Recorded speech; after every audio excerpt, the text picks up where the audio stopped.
Πιστεύω εις έναν Θεόν, Πατέρα Παντοκράτορα, ποιητήν ουρανού και γης, ορατών τε πάντων και αοράτων, και εις ένα Κύριον Ιησούν Χριστόν, τον Υιόν του Θεού, τον μονογενή, τον εκ του Πατρός γεννηθέντα, προπάντων των αιώνων,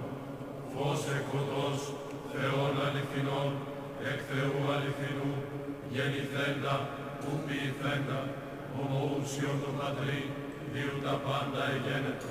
τον δι' ημάς τους ανθρώπους και δια την μετέραν σωτηρία, κατελθόντα εκ των ουρανών